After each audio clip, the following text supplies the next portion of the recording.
Donald Trump has just prevented World War III from starting in the Ukraine. Change my mind. Hi, everybody. I'm Bill Whittle here with Steve Green and Scott Ott, and this is Your Right Angle. We want you to do something for us here. We want you to click that thumbs up button. We need some data points. So we'll just stop for a moment. Just takes a second. And just give enough time. Okay, there we go. It's important. Anyway, here's the story, guys. We have been talking. Steve's show was about the Ukraine, about the border buildup on with the Russians on the Ukraine. And students of history always go right straight to the one that's as clear as a, throbbing red thumb on a cartoon after you hit it with a hammer. It's pretty clear that what happened at Munich in 1938 led to World War II, where Neville Chamberlain, who was in fact the prime minister of the most powerful military force in the world, the British Empire, made it pretty clear to Adolf Hitler that all he wanted was peace and wasn't particularly interested in what happened on the continent. And he came back with a piece of paper and a promise. And that was the point at which Adolf Hitler said, the man is essentially a worm. We can get away with whatever we want to. England is not going to act. We recently saw President Joe Biden basically offhandedly say, a couple of border incursions here and there in the Ukraine, that's probably not a big deal. Probably wouldn't get too worried about that.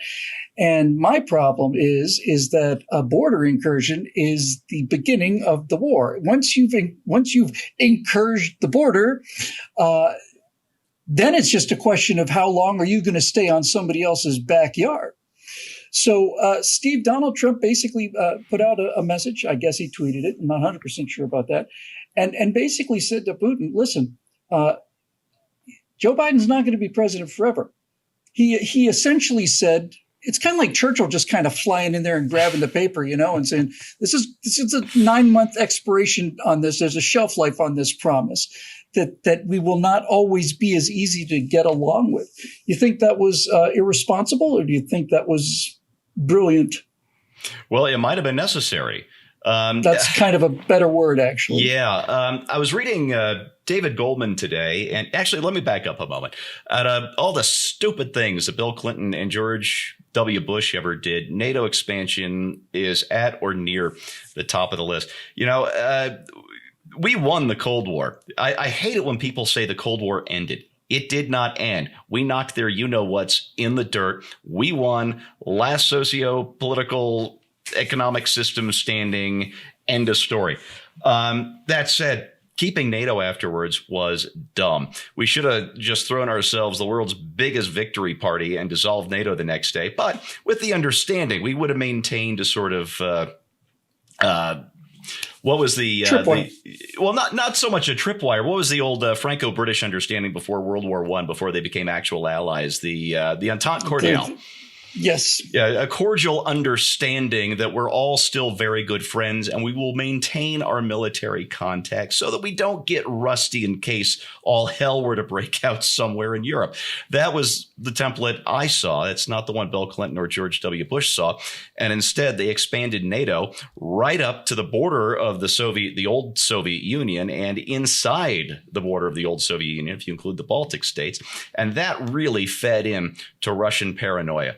And the Russians have good reason to be paranoid. Between Hitler, the Kaiser, and Napoleon, they suffered some pretty serious invasions over the course of not much more than a century.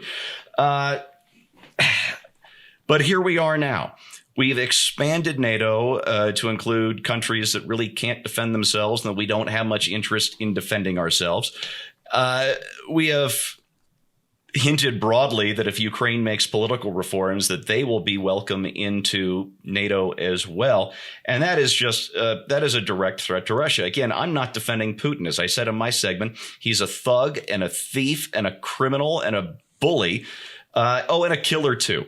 But Russia does have strategic interests in Ukraine, and we have basically said, no, we have even bigger strategic interests in Ukraine.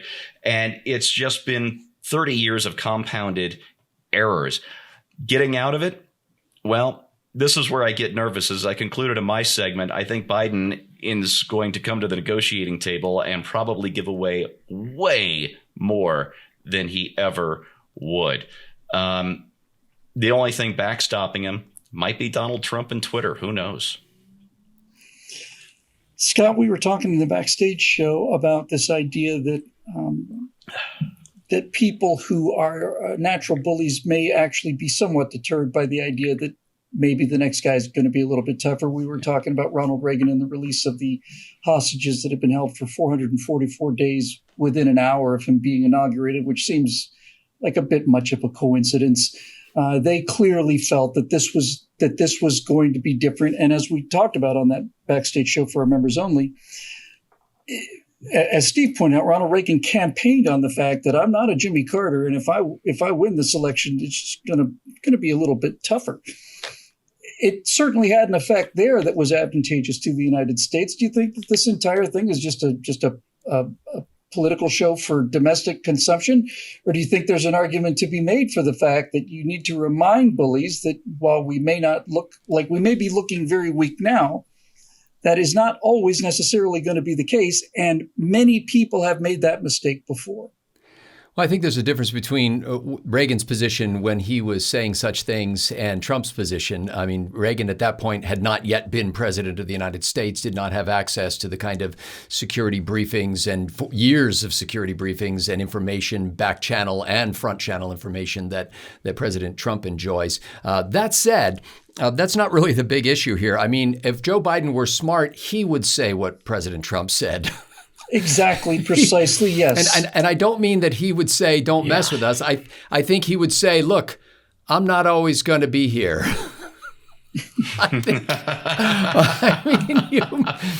You may think, in fact, not be here right now. That's right. You may think that I'm an old softy, but keep in mind, at some point, I'm not going to be in this chair, and you may find somebody who's not as pliable. You may find yourself facing Kamala Harris. The two best laughs I've had all day. So, he would have better done it. I think that's a great message to send, as what President Trump was sending. And again, I don't even know how he did it, but it's a great message to remind Vladimir Putin of that in these United States, we don't have the reign that he has enjoyed of the leader of the country being able to be in charge for multiple decades. But that leadership turns over. Now, certainly it sounds as if, former President Trump would like to be future President Trump and is suggesting that the guy who is going to make it tougher on Putin will be he himself when he returns to the chair. But that said, I think the idea is correct. I'm not sure that the medium was consistent with the message that he wanted to send because it had too many audiences. But I do like the fact that Putin is reminded that even if you think that Joe Biden can't handle it, he won't be the last president of the United States. I think if I had to describe Putin in a word, not his personality, because it's not a very nice guy, but in terms of his conduct as president of Russia for life now, apparently, I would have to describe him as canny. Not wily, but canny. He is, I think, a very good judge of what other countries are doing. I think he's an excellent judge of people's personalities, their weaknesses and their strengths.